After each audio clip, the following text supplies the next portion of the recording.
Bienvenido a una lección más sobre la Biblia. Nuestra lección de hoy se llama La historia de dos malhechores, basada en el libro de Lucas, capítulo 23.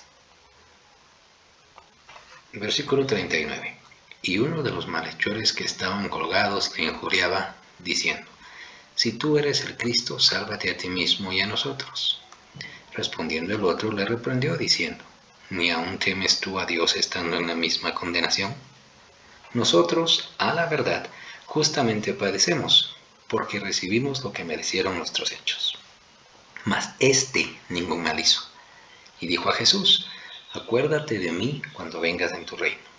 Entonces Jesús le dijo: De cierto te digo, que hoy estarás conmigo en el paraíso. No existen coincidencias. Todos hemos pasado por situaciones en las que creemos que las cosas pasan por casualidad. Platicamos con amigos y les decimos: No vas a creer lo que me pasó ayer. Estaba solo en el centro comercial, comiendo algo. De pronto veo a unas personas peleando, golpeándose. Y me doy cuenta que uno de ellos es nuestro amigo del quinto grado de la escuela. ¿Lo recuerdas?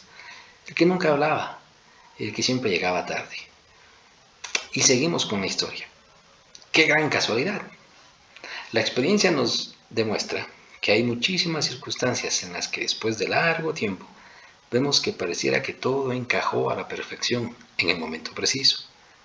Si nosotros, en nuestra limitada importancia y trascendencia en relación a la generalidad de la humanidad, hemos experimentado varios eventos que no tienen más explicación que la intervención divina, este relato de las últimas horas del Señor Jesús contiene una cantidad de verdades que, en definitiva, no se amoldan por casualidad a diversas doctrinas enseñadas en la Biblia.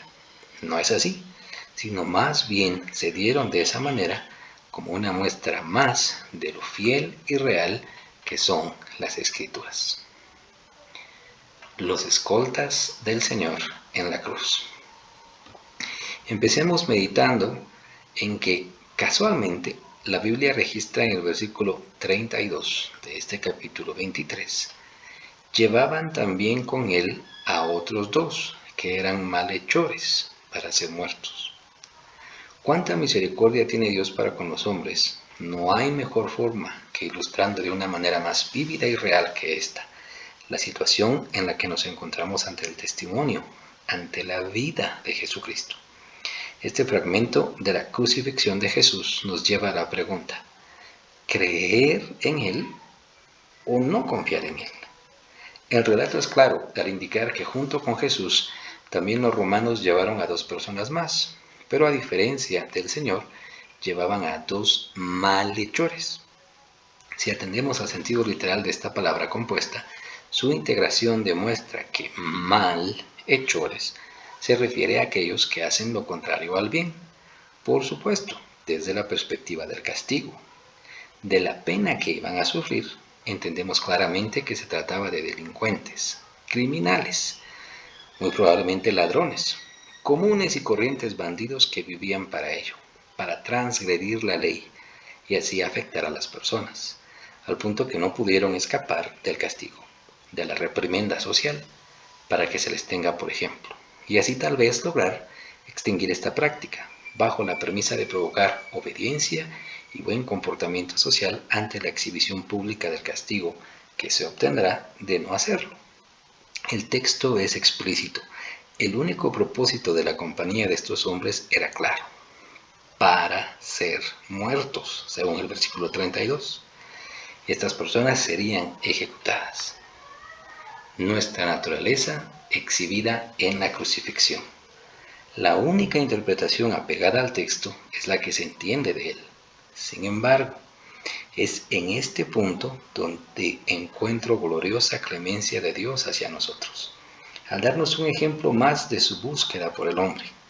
La Biblia enseña una y otra vez, desde el punto de vista espiritual, que los hombres somos pecadores, malos, extraviados, transgresores, malhechores, en nuestra naturaleza alejada de Dios. Nuestros deseos y los estímulos a los que nos sometemos nos conducen a quebrantar la ley de Dios. Constantemente hacemos mal a nuestros seres más cercanos. Constantemente ofendemos a los que nosotros afirmamos son nuestros seres más queridos. Nuestra tendencia al mal es tan abrumadora que llegamos a inventar, hace algunas décadas, la falacia que todo es relativo. No existe mal ni bien. Y recientemente hemos incorporado nuevamente a esta mentalidad el intercambio de valores por antivalores, llamando bueno a lo que es malo y malo a lo que es bueno, buscando todo tipo de formas de torcer la verdad. Somos seres que lastiman y que provocan dolor a muchos de los que nos rodean. Espiritualmente le pregunto, ¿alguna vez se ha cansado de su maldad? ¿Alguna vez se ha preguntado por qué no puedo cambiar? ¿Por qué sigo lastimando a mi pareja, a mis hijos, a mis vecinos o a mí mismo? Si se ha hecho esa pregunta, aún hay esperanza, porque usted reconoce su estado de maldad. El primer grupo y su reacción ante Cristo. Permítame en esta lección decirle que creo que estos dos malhechores fueron utilizados como una representación gráfica de toda la humanidad con relación al sacrificio y muerte del Señor Jesús. Considero que todos estamos representados en estos dos hombres. Digo esto no a modo de interpretación, sino de comparación de la respuesta que tenemos ante Cristo. El primero de los acompañantes del Señor, al que la Biblia hace referencia, es el que se dirige a él, como ya leímos, de la siguiente manera en el versículo 39. Y uno de los malhechores que estaban colgados le injuriaba diciendo, si tú eres el Cristo, sálvate a ti mismo y a nosotros. Este criminal, mientras sufría la pena impuesta, insultaba al único hombre que podía salvarlo eternamente.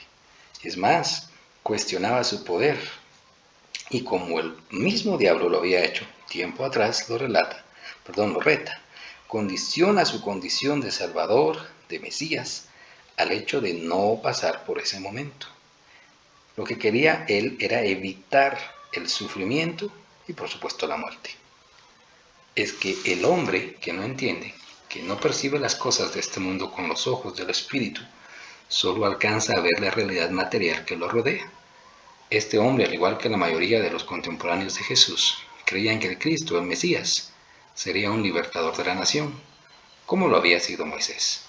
Toda su atención estaba puesta en el aquí y en el ahora, en el ambiente político o social que nos domina, que controla nuestro estatus económico y legal. Lo único que este hombre quería era ser liberado del poder romano, de la facultad punitiva de este imperio. Por ningún lado encuentro arrepentimiento, no encuentro aceptación de su perversidad, ni siquiera un pequeño momento de reflexión. No, todo lo que importa es escapar de las consecuencias a sus actos, para seguir con el mismo estilo de vida. Muchos así perciben a Jesús y muchos así se dirigen a Él. No aceptan que son malos. Es más, creen que Dios tiene la obligación de recibirlos tal y como ellos son. No se creen merecedores de ningún tipo de juicio. Y si pudieran, seguirían haciendo igual o mayor daño. Si su existencia se prolongara a 100 años más, o el tiempo que fuese, quieren escapar de la muerte, pero no para cambiar. El segundo grupo y su respuesta ante Cristo. La actitud del otro acompañante del Señor Jesús es anotada. En primer lugar, hacia su compañero de fórmula, hacia su compañero de fechorías. Versículos 40 y 41. Respondiendo el otro le reprendió diciendo, ¿ni aún temes tú a Dios estando en la misma condenación? Nosotros a la verdad justamente padecemos, porque recibimos lo que merecieron nuestros hechos, mas éste ningún mal hizo. Esta segunda persona, en su trato hacia el Señor Jesús, hacia la verdad que está ante él, primero se dirige a su compañero, en una manera de corrección. Lo interrumpe en su locura, lo hace de la única manera que podía hacerlo, con su voz y sus palabras. Este hombre denota fe. Piensa en lo que el relato describe. Un hombre está viendo a otros dos morir junto a él. Los tres hombres están incapacitados para moverse. Están vapuleados, torturados, humillados. No hay manera alguna de que alguno de nosotros, en atención a lo que los ojos nos muestran, pueda decir que hubiese actuado como este segundo hombre, porque lo que sus ojos le mostraban era un hombre siendo ejecutado, justo como ellos. Sin embargo, su intervención demuestra que está convencido que la manera de dirigirse de su colega a Jesús es inconveniente e irreverente, porque se dirige al mismo Dios. En su amonestación se incluye la descripción que hace del otro hombre y del mismo. Con justicia, como debe ser, estamos aquí tú y yo.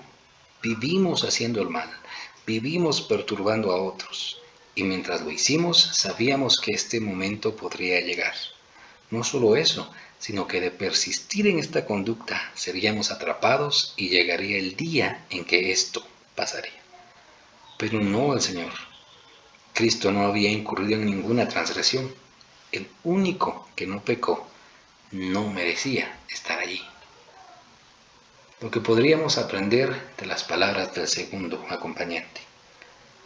El creyente no defiende al Señor Jesús y a su testimonio, porque Jesucristo no puede hacerlo, sino más bien es una prueba para el mismo malhechor, que él sí le cree a Jesús, que él sí cree al testimonio de la pureza y la bondad encarnada en Jesucristo, y por lo tanto tratará durante la vida que le quede de transmitir ese mensaje a otros, no creyéndose superiores a ellos, no, sino en un plano de igualdad, pero les hará ver su maldad y tratará de dirigirlos al arrepentimiento, a la fe en Cristo. La declaración del segundo malhechor en el versículo 42, y dijo a Jesús, acuérdate de mí cuando vengas en tu reino, no deja lugar a dudas. Con toda su fe, con la única esperanza que le quedaba, le entrega a Jesús toda la confianza y toda la honra que su colega le había negado. Porque con estas sencillas palabras, este criminal acepta que está frente al Mesías y le suplica, sálvame, sálvame, ten misericordia de mí. Cuando vuelvas acá a esta tierra a reinar, en un territorio ya libre de pecado y de maldad, haz un lugar para mí. La respuesta divina. Las palabras del Señor Jesús son asombrosas. Versículo 43. Entonces Jesús le dijo, de cierto te digo que hoy estarás conmigo en el paraíso. Entre toda esa angustia, entre todo ese tormento, este ladrón fue uno de los hombres más privilegiados que haya pisado esta tierra. Con sus propios oídos, del mismo Dios hecho hombre, escucha las palabras que algunos hemos leído o que nuestros cerebros reproducen de manera automática al verlas escritas. Pero este hombre las escuchó de la misma voz del Señor. Sin lugar a incertidumbres, con toda verdad, te asegura, no en 100 años, no en 1000 años, sino en este momento, en ese mismo instante en que dejaría de respirar, ese hombre tenía garantizado que estaría con el Señor en el cielo, en paz. Salvación por fe. Estas buenas noticias, este mensaje es absolutamente fiel a lo que el resto de la Biblia enseña. Este malhechor no pudo hacer nada más, ya fue imposible. Solo su cadáver bajó de esa cruz. No tuvo tiempo de restituir a sus ofendidos, a sus víctimas, no tuvo tiempo de regresarles el patrimonio que les había quitado. No lo hizo.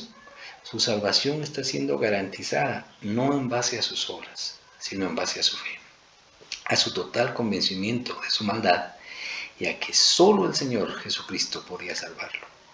Este hombre necesitó llegar hasta ese lugar de ejecución para aceptar su condición y clamar por salvación. Dios tiene tanta misericordia de nosotros que no nos ha dejado llegar a esa misma condición, sino ahora en esta vida en la que usted está llevando. Usted también tiene esa oportunidad. ¿Qué hará con la historia de Jesús? ¿Despreciará su sacrificio por usted porque no desea ceder el control de su vida a Él? ¿O aceptará su incapacidad de vivir para agradar a Dios y le entregará toda su confianza al que sí puede salvarlo de la maldad y de usted mismo? nosotros, a la verdad, justamente padecemos, porque recibimos lo que merecieron nuestros hechos. Mas éste ningún mal hizo, y dijo a Jesús: acuérdate de mí cuando vengas en tu reino. Entonces Jesús le dijo: de cierto te digo que hoy estarás conmigo en el paraíso.